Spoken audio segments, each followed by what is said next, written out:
नमस्कार. शिंद्यांची शाळा भाग 8. आजचा आपला विषय आहे लेन्स.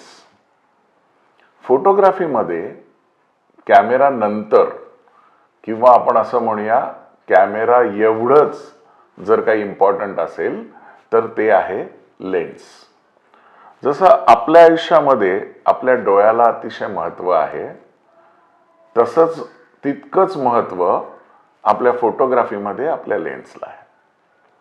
आजचा विषय मी 2 भागांमध्ये विभागून घेणार आहे, कारण विषय मोठा आहे. तर पहिल्या भागामध्ये आता आपण सुरुवात करतोय की लेन्सचे सरळपणे पडणारे 2 प्रकार. एक आहे फुल फ्रेमच्या लेन्सेस आणि एक आहे APS-C, म्हणजे ज्याला आपण क्रॉप सेन्सर म्हणतो, त्याच्या लेन्सेस.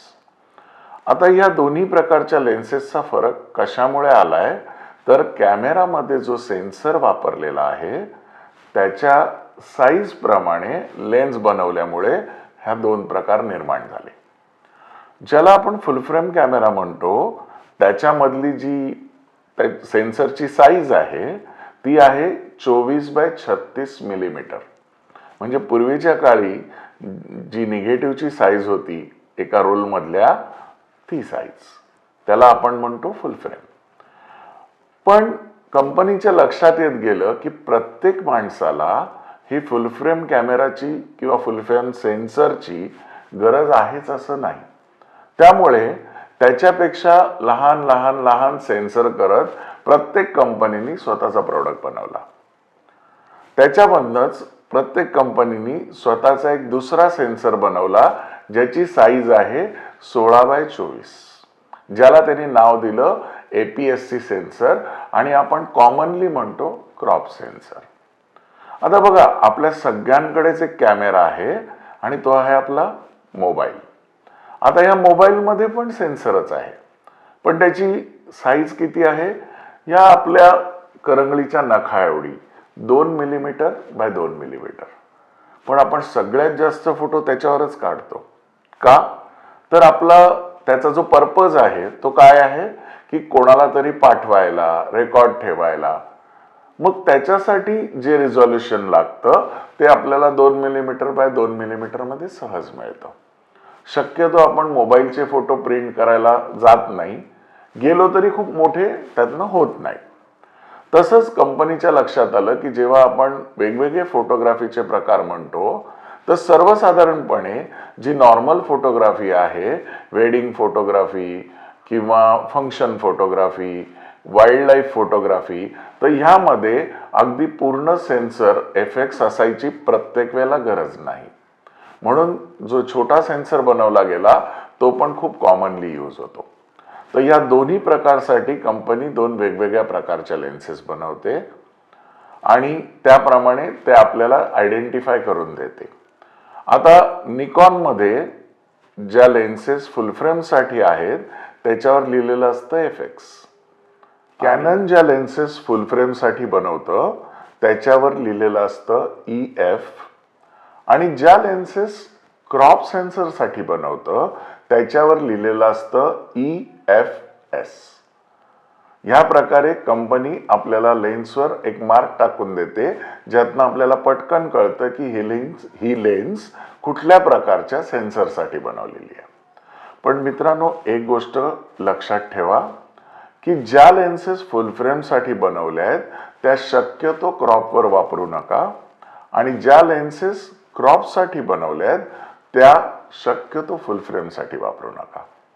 यातनं काय होतं, यातनं एक तर क्वालिटी लॉस होतो, किंवा दुसरी गोष्ट त्यातनं दिसणारा जो अँगल ऑफ व्ह्यू म्हणतो आपण, आपल्याला दिसणारं चित्र आहे त्याच्या किती मोठं दिसतंय किती छोटं दिसतंय याच्यातही फरक येऊ शकतो. आता याच्यावर काही जण म्हणतील की आम्ही फुल फ्रेमच्या लेन्सेस ज्या ऑलरेडी एका मोठ्या सेन्सरसाठी बनवल्या आहेत तर त्या क्रॉपसाठी वापरल्या तर काय बिघडलं. काही वर्षापर्यंत मीही हाच विचार करत होतो, पण प्रत्यक्ष मी ह्याच्यामध्ये एक गोष्ट करून बघितली की निकॉनची जी फुल फ्रेमची लेन्स आहे 16-35, ती मी DX ला लावली 500 जो कॅमेरा आहे निकॉनचा त्याला, आणि त्यातनं काही फोटो घेतले आणि ही लेन्स काढून त्याच्याऐवजी जी निकॉनची DX साठी 1680 म्हणून लेन्स आहे ती लावली आणि त्यातनं काही फोटो घेतले.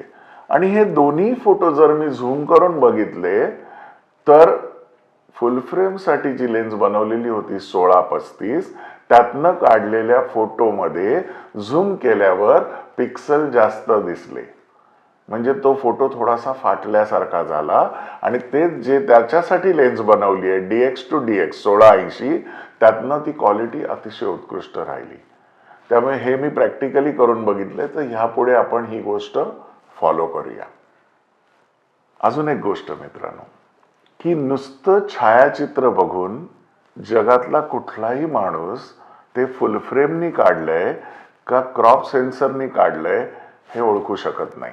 हेही तेवढंच सत्य आहे. त्यामुळे खूप आपल्याकडे फुल फ्रेम नाही आहे ह्याचा कधीही बाऊ करू नका.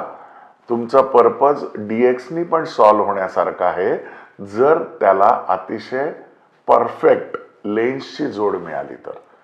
म्हणून खरेदी करताना कधीही लक्षात ठेवा की त्याला लागणारी लेन्स, DXला लागणारी लेन्स ही खूप विचार करून घ्या. कारण लेन्सचं आयुष्य हे 8 ते 10 वर्ष सहज असतं आणि तेच आपण साधारण कॅमेरा हा 2 ते 4 वर्षांनी बदलत राहतो. त्यामुळे सगळ्यात जास्त केअर किंवा सगळ्यात जास्त खरेदी करताना कोणाचा विचार करायचा आहे तर तो आपल्याला लेन्सचा करायचा आहे. आता पुढच्या भागाकडे वळतो की लेन्सचे पुढे 2 प्रकार पडतात प्रत्येक लेन्सचे. एक झूम लेन्स आणि एक ब्लॉक लेन्स. झूम लेन्स आणि fix focal length. Block lens म्हणजेच fix focal length. Zoom lens म्हणजे काय तर थोडक्यात आपण स्वतः पुढे मागे न होता जागेवरच उभं राहून आपल्याला तिथनं लांबची गोष्ट जवळ घेण्याचा किंवा जवळच असलेली गोष्ट जास्तीत जास्त आतमध्ये सामावून घेण्याचा काय म्हणता येईल सुविधा मिळू शकते. हीच गोष्ट ब्लॉक लेन्सच्या बाबतीत नाही आहे. ब्लॉक लेन्सच्या बाबतीत काय आहे की आपल्याला स्वतःला आपल्या गरजेप्रमाणे पुढे मागे व्हायला लागतं आणि ते ब्लॉक लेन्सला युटिलाइज करायला लागतं. दोघांचे आपापले प्लस मायनस पॉइंट आहेत. झूम लेन्समध्ये पटकन छोट्या जागेमध्ये तुम्ही एकाच वेळेला वाईड अँगल पण घेऊ शकता, पटकन टेली करून एखाद्याचा क्लोजअप पण घेऊ शकता. पण ही सुविधा आपल्याला ब्लॉकमध्ये मिळत नाही किंवा फिक्स फोकल लेन्थ मध्ये मिळत नाही. आपल्याला त्याच्यासाठी दुसरी लेन्स लावायला लागते. पण ब्लॉक लेन्स जी क्वालिटी देतं ती कुठलीही झूम लेन्स कधीच देत नाही. ह्याचं कारण काय आहे तर झूम लेन्स मध्ये असंख्य काचा येतात आतमध्ये, जो 16, 18 अशा. त्यामुळे काय होतं की प्रत्येक काच काहीतरी प्रकाशाला खाते, लाईट कंझ्युम करते. त्यामुळे आत येणारा प्रकाशाची क्वालिटी थोडीशी कमी जास्त होते आणि त्यामुळे तुमच्या छायाचित्राची क्वालिटीही बदलते. पण हेच ब्लॉक लेन्सच्या बाबतीत होत नाही. ब्लॉक लेन्समध्ये हार्डली 8 ते 9 काचा असतात. त्यामुळे त्याच्यामध्ये येणाऱ्या प्रकाशाची क्वालिटी आणि प्युअरिटी या दोन्ही गोष्टी परफेक्ट असतात, शुद्ध असतात. आणि त्यामुळे शक्यतो ब्लॉक लेन्सवर काम करू शकलात तर सगळ्यात चांगलं छायाचित्र आपण घडवू शकतो. झूम लेन्स ज्याच्यामध्ये लेन्स स्वतः पुढे मागे होते आणि आपल्याला एकाच ठिकाणून वाईड अँगल आणि टेली दोन्ही कॅप्चर करायला मिळतं. Block lens, fix focal lens ह्याच्यामध्ये झूमची रिंगच नसते, फक्त फोकसिंगची रिंग असते आणि आपल्याला स्वतःला पुढे मागे होऊन कंपोजिशन करायला लागतं. झूम लेन्स परत 2 भागात विभागली जाते. माझ्या हातामध्ये जी लेन्स आहे ती आहे 24-120 f4 निकॉनची फुल फ्रेम साठीची लेन्स आहे. आता हिच्यावर काय लिहिलंय 24-120 f4. आपल्याकडे काही लेन्स असतात ज्याच्यावरती लिहिलेलं असतं 18-135 किंवा 18-140 f 3.5 5.6. ह्याच्यावर काय लिहिलंय F4. काय फरक आहे, त्याच्यामध्ये जे ॲपर्चर आहे ते व्हेरिएबल ॲपर्चर आहे. त्या लेन्सेसला व्हेरिएबल ॲपर्चर लेन्स असं म्हटलं जातं आणि माझ्या हातामध्ये जी लेन्स आहे हिला म्हटलं जातं फिक्स ॲपर्चर लेन्स. थोडक्यात समजून घ्या की हे व्हेरिएबल ॲपर्चर कशामुळे होतं. आता ही जर लेन्स आपण बघितली मागच्या साईडने, तर ही जेव्हा सेन्सरला कनेक्ट असते, कॅमेराला कनेक्ट असते, तेव्हा सेन्सर साधारण ह्या अंतरावर असतो. आणि आता जर बघितलं तर 24 मिलीमीटरवर जेव्हा माझी लेन्स आहे 24-120, त्यावेळेला ह्याचा जो शेवटचा काच आहे ती आत्ता सेन्सरच्या जवळ आहे. पण जेव्हा मी ह्या लेन्सला 120 मध्ये नेतो त्यावेळेला ही काच आतमध्ये शिफ्ट झाली. किती शिफ्ट झाली तर जवळजवळ एवढी 2 सेंटीमीटर. प्रकाश जसा प्रवास करतो तसा प्रकाश कमी होतो. हे तत्व आपणा सर्वांनाच माहिती आहे. तर जेव्हा हे आतमध्ये गेलं त्या क्षणी या लेन्सचं ॲपर्चर काय झालं, कन्झ्युम झालं, खाल्लं गेलं. प्रकाश खाल्ला गेला म्हणून ॲपर्चर चेंज झालं. तर ही ह्याच्या मागची खरी गोष्ट आहे. आता ह्या लेन्समध्ये का चेंज होत नाही, ह्याच्यातही मागे गेलं, पण ही लेन्स थोडी प्राईम लेन्स आहे, थोडी कॉस्टली आहे आणि ही घडवताना, ही बनवताना ह्याच्यामध्ये ह्या खाल्ल्या जाणाऱ्या प्रकाशाचा ऑलरेडी विचार केलेला आहे. म्हणून ही झूम होते, काच पुढे मागे होते, पण त्याच्यातलं ॲपर्चर चेंज होत नाही.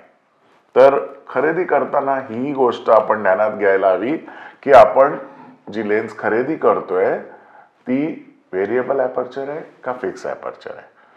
फार रिझल्टमध्ये फरक पडतो असं मी म्हणणार नाही, पण जर फिक्स ॲपर्चर असेल तर ती नक्कीच थोडीशी पहिल्यापेक्षा बेटर असते. आता लेन्सचे सर्वसाधारणपणे 9 गोष्टींमध्ये विभागणी होते लेन्स या गोष्टीची. ह्यातला सगळ्यात पहिला प्रकार आहे वाईड टू वाईड टेली किंवा वाईड टू वाईड लेन्स म्हटलं जातं.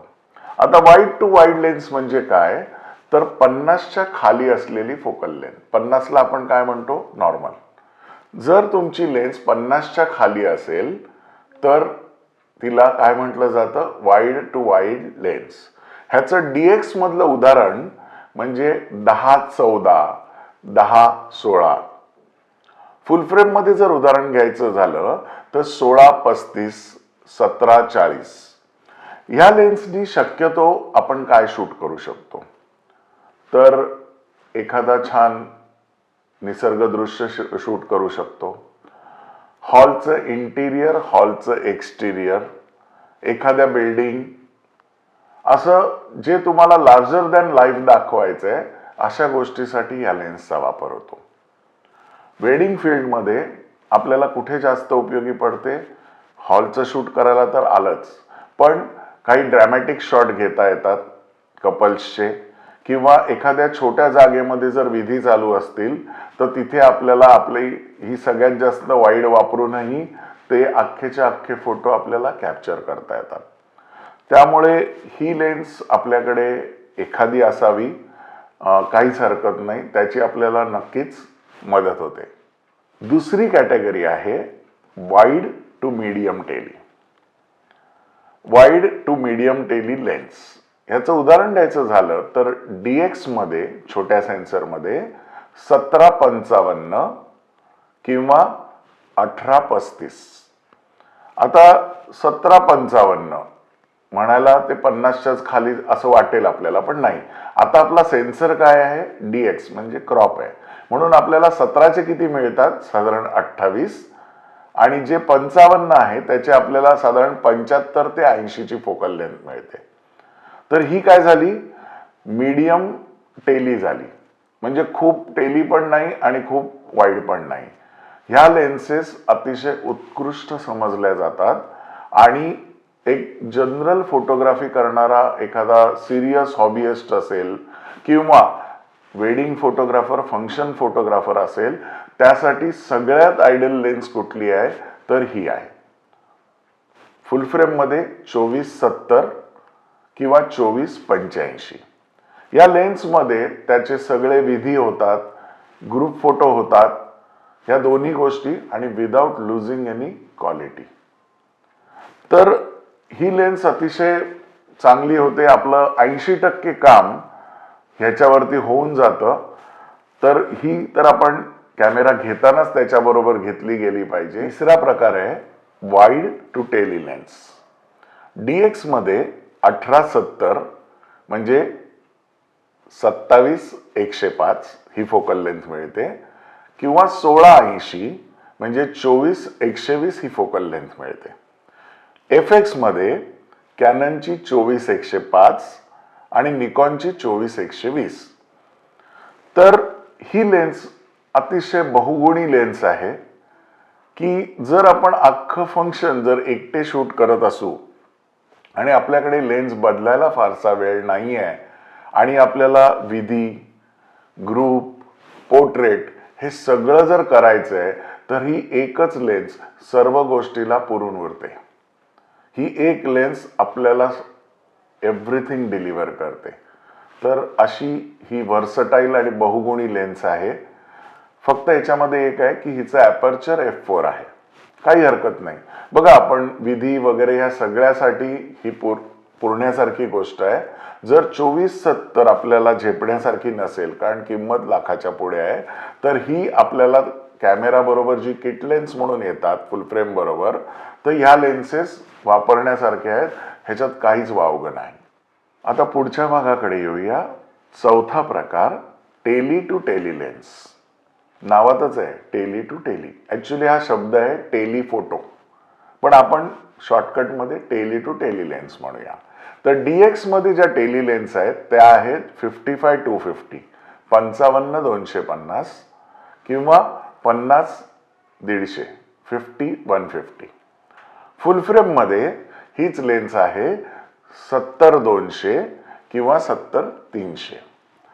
या लेन्सेसचा वापर वेडिंगमध्ये टाईट क्लोजअप घ्यायला होतो, ज्याच्यामध्ये फेशियल एक्सप्रेशन आपल्याला छान मिळतात.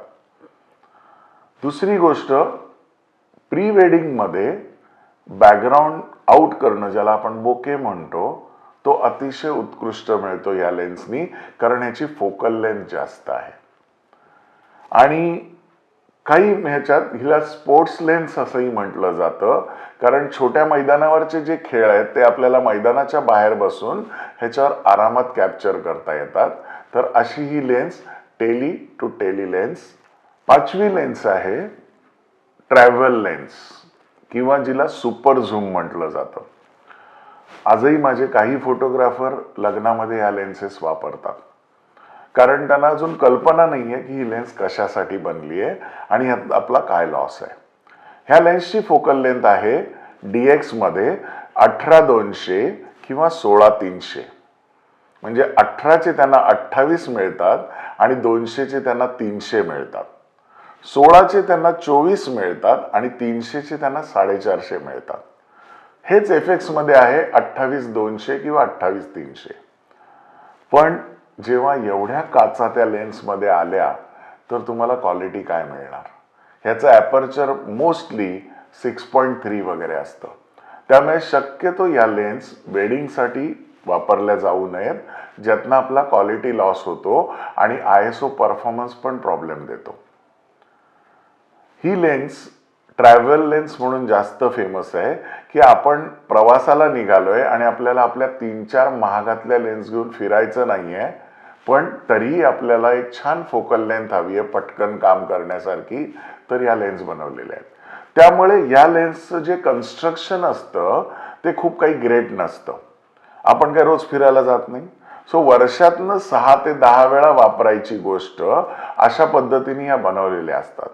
त्यामुळे जर या वेडिंगसाठी वापरायला सुरुवात केली तर सुरुवातीचे एक 6-8 महिने अतिशय छान परफॉर्मन्स देतात, पण पुढे याचे जे आतले जे पार्ट्स असतात ते वापरून वापरून झिजून जातात आणि मग ह्याचा क्वालिटी लॉस होतो. हे प्रॉपर फोकस देत नाहीत किंवा कॉर्नरला जे सब्जेक्ट असतात त्याच्यामध्ये विग्नेटिंग यायला किंवा डिस्टॉर्शन यायला सुरुवात होते. तर 6वा प्रकार आहे जे सगळ्यांनाच करायला आवडतं, वाईल्ड लाईफ फोटोग्राफी. तर 6वा प्रकार आहे एक्सटेंडेड सुपर झूम. सगळ्यांना इच्छा असते की मी वाईल्ड लाईफ फोटोग्राफी करावी, पण या लेन्सेस खूप महागही असतात आणि जडही असतात.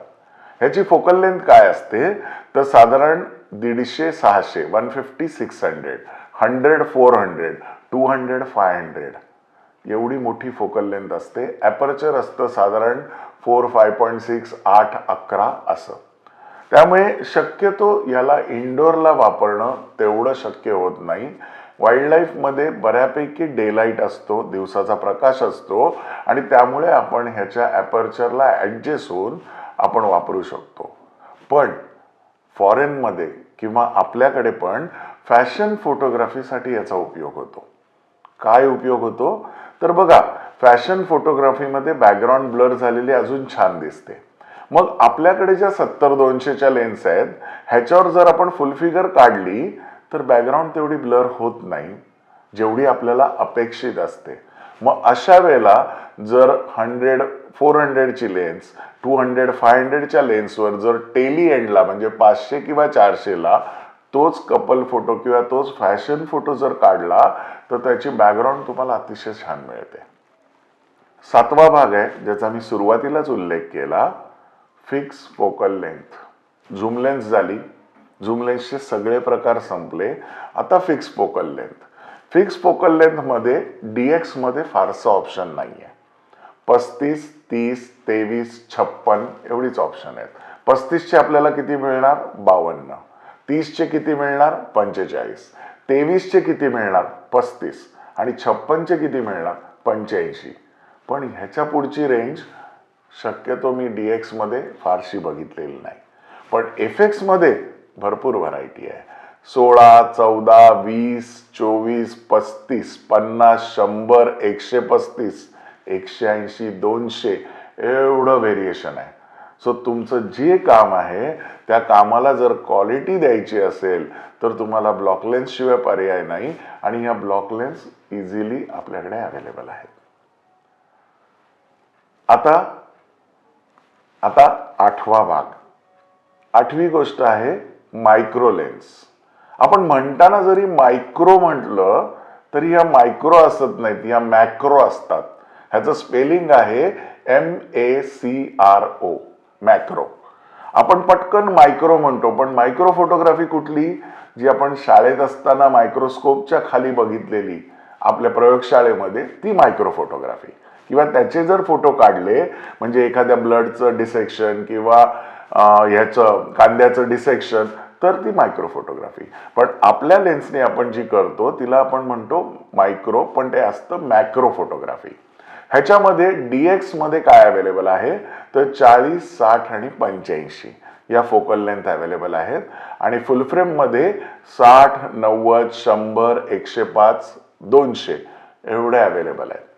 आता ह्याचा उपयोग कुठे तर जनरली ह्याचा उपयोग छोटे छोटे इन्सेक्ट्स किंवा छोटेसे प्राणी किंवा ज्वेलरी जिथे तुम्हाला खूप क्लोजअप मध्ये जायची गरज आहे, त्याचे डिटेल्स हवेत, तिथे मायक्रो फोटोग्राफीचा उपयोग, मायक्रोच्या लेन्सचा उपयोग होतो.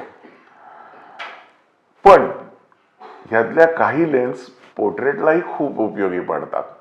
आता काही लोक म्हणतात की ह्यांनी पोर्ट्रेट काढू नयेत, पण काही हरकत नाही हो. असं करू नये अशी गोष्ट आपल्या फील्डमध्ये नाही आहे. त्यामुळे ह्यातली 100mm किंवा 105mm ज्या निकॉनच्या आणि कॅननच्या आहेत ह्याच्या मायक्रोनी जरी पोर्ट्रेट काढली तर अतिशय सुंदर रिझल्ट मिळतो ह्याचा. तर असं हे एक वेगळं जग आहे मायक्रो फोटोग्राफीचं. आपल्या भात्यामध्ये हा एक तरी बाण असावा. 9वा आणि शेवटचा लेन्सचा प्रकार स्पेशल पर्पज लेन्सेस. ह्याच्यामध्ये 2 कॅटेगरी येतात.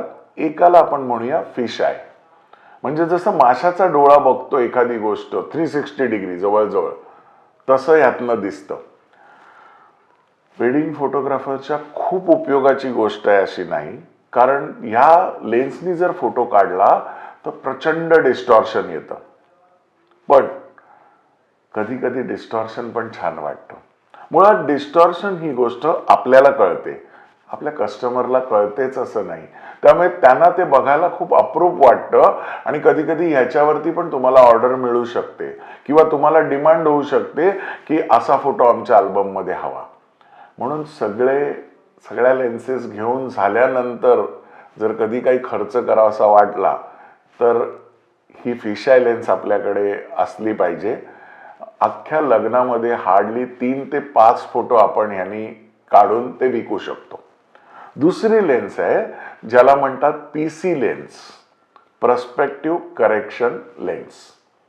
पर्स्पेक्टिव्ह करेक्शन लेन्स म्हणजे काय होतं, तर आता एक उदाहरण देतो की आपण एखाद्या बिल्डिंग समोर उभे आहोत आणि आपण रस्त्यावर उभे आहोत आणि बिल्डिंगचा फोटो काढतोय. तर ह्या फोटोमध्ये बिल्डिंग सरळ दिसते का आपल्याला? आपल्या डोळ्याला सरळ दिसते बिल्डिंग, पण फोटोमध्ये काय होतं, ती बिल्डिंग हा जर फोटो घेतला तर ती बिल्डिंग बुडाला मोठी दिसते, खाली तळाला बेसमेंटला, आणि जसजसं आपण वर जातो तसतसं ती त्रिकोणी म्हणजे निमुळती होत जाते. का असं होत जातं? साधी गोष्ट आहे, आपली बिल्डिंग सरळ आहे, आपण रस्त्यावर उभे आहोत, पण आपला कॅमेरा सरळ ठेवून ती अख्खी बिल्डिंग आपल्याला मिळेल का? नाही. आपण काय करतो, त्याला तिरकं करतो. तिरकं केल्यावर हे डिस्टन्स काय होतं, जवळ येतं आणि हे डिस्टन्स लांब जातं. जी गोष्ट कॅमेराच्या जवळ असते ती मोठी दिसते, जी लांब असते ती बारीक दिसते. त्यामुळे ते डिस्टॉर्शन दिसतं. तर हे डिस्टॉर्शन दिसू नये म्हणून अशा लेन्सेस कंपनी बनवते की ज्या लेन्स सरळ राहते पण लेन्सचा एक भाग हा तिरका होतो, पण त्यातनं येणारे प्रकाश किरण सरळ आत जातात आणि त्यामुळे एक्सपोजर पण बरोबर मिळतं आणि समोरची बिल्डिंग अजिबात तिरकी दिसत नाही. किंवा एखादा प्रॉडक्ट घ्यायचा झाला, ट्रक, आता एखाद्या ट्रकचा फोटो काढला तर तो समोरून घेतला तर विकला जाणार नाही, तो आडवा घेतला तर विकला जाणार नाही, तो तिरका घ्यायला लागेल. म्हणजे त्याचं डोकं पण आलं पाहिजे आणि त्याची शेपटी पण आली पाहिजे. पण प्रॉब्लेम काय होतो, परत तोच, कॅमेरा तिरका झाल्यामुळे ट्रक मागणं निमुळता होत जातो. हे आपल्या जनरल फोटोग्राफीला चालतं, पण ज्याला आपण प्रिंटिंगची हे म्हणतो फोटोग्राफी, की ज्याची ब्रोशर प्रिंट होतात, त्याच्यात ही चुकी कदापि चालत नाही. म्हणून अशा लेन्सेस बनवल्या जातात ज्याच्यात ही फॅसिलिटी आहे. तर ह्याच्यामध्ये साधारण वेगवेगळ्या फोकल लेंथ मिळतात, 19 mm, 45 mm, 85 mm. आता मगासपासून मी वाईड अँगलच बोलतोय, पण मग 85 mm मध्ये काय वाईड बसणार? अजून एक उपयोग आहे ह्याचा. कधीतरी आपण एखादी प्रोडक्ट फोटोग्राफी बघतो ज्याच्यामध्ये छान असं बिर्याणी आहे, बिर्याणीच्या वर 2 शीतं तुम्हाला फक्त काय दिसतात, शार्प दिसतात, अख्खी बिर्याणी आउट दिसते. हे कुठल्याही ॲपर्चरनी होणारी गोष्ट नाही. तर अशी क्रिएटिव्ह फोटोग्राफी या पीसी लेन्सनी होते. बऱ्यापैकी महागडं प्रकरण आहे. दुसरी गोष्ट, भाड्याने घेऊन पण कधी वापरायचा विचार केला, रेंटवर घेऊन, तरी सहज आपल्याला वापरता येण्यासारखी नाही, कारण ही वापरायसाठी प्रचंड प्रॅक्टिसची गरज आहे. त्यामुळे कधीही वापरायची वेळ आली तर एक दिवस आधी रेंटवर आणा, ह्याची प्रॅक्टिस करा, मोठ्या पडद्यावर रिझल्ट बघा आणि मगच फायनल शूटसाठी वापरा. तर ह्या 9 भागामध्ये आपण लेन्सची विभागणी केली आणि हे 9चे 9 प्रकार आज आपण बघितले. आज आपण इथेच थांबूया. अजून 2 मोठे विषय बाकी आहेत. त्यातला एक विषय आहे तो म्हणजे लग्न, वेडिंग फोटोग्राफी किंवा फंक्शन फोटोग्राफीसाठी नक्की कुठल्या लेन्सेस लागतात. बऱ्याच वेळा आपली खरेदी चुकीची झालेली असते, मग त्याच्यापेक्षा आपण काय घेऊ शकतो स्वस्तामध्ये आणि महागामध्ये. किंवा अजून एक गोष्ट की आतापर्यंत आपण रिझल्ट मिळत नाही म्हणतो, पण आपलं नक्की काय चुकलं हे आपण पुढच्या भागाच्या सुरुवातीला बघणार आहोत. त्यानंतर दुसरी गोष्ट, प्रत्येक लेन्सवर काहीतरी लिहिलेलं असतं, VR, ED, LD, ultrasonic motor. तर या सगळ्याचा नक्की अर्थ काय आणि ह्या सगळ्या आपल्याला फोटोग्राफीमध्ये मदत करतात का किंवा आपल्या काय कामाच्या आहेत? तर हे 2 विषय आपण पुढच्या भागात बघूया. टीप राहिली आहे, आपण टीप, नेहमीची आपली टीप, विशेष टीप. यावेळची टीप आहे की लेन्स खरेदी करायची म्हटलं की आमच्या फोटोग्राफरला प्रश्न पडतो की सर 1.8 घेऊ, 1.4 घेऊ, 1.2 घेऊ, नक्की काय घेऊ? याचा संबंध कशाशी आहे? तर बॅकग्राऊंड ब्लर होण्याशी आहे. तर मित्रांनो, एक अगदी स्पष्ट मत देतो की बॅकग्राऊंड ब्लर ही फोटोशॉपमध्येही होते. ती प्रत्येक वेळेला महागड्या लेन्समध्येच केली पाहिजे असं काही नाही. कोणीही फोटोग्राफर थोड्याशा प्रॅक्टिसनी बॅकग्राऊंड ब्लर करू शकतो. पण फोटोग्राफीमध्ये सगळ्यात महत्त्वाची गोष्ट माझ्या दृष्टीने जी आहे ती आहे लाइटिंग. आणि दुसरी गोष्ट आहे कॅप्चर कशाचं? इमोशन आणि एक्सप्रेशन. फंक्शन फोटोग्राफी म्हणजे आहे काय? तर लाइटिंगचा खेळ आहे आणि एक्सप्रेशन्सचा खेळ आहे. आणि जर हे दोन गोष्टी आपण चुकलात तर जगातलं कुठलंही सॉफ्टवेअर ही गोष्ट आपल्या फोटोमध्ये आणू शकत नाही. त्यामुळे खूप टेक्निकल गोष्टीमध्ये कृपया अडकू नका. एन्जॉय करा फोटोग्राफी आणि लाइटिंग आणि एक्सप्रेशनवर लक्ष द्या.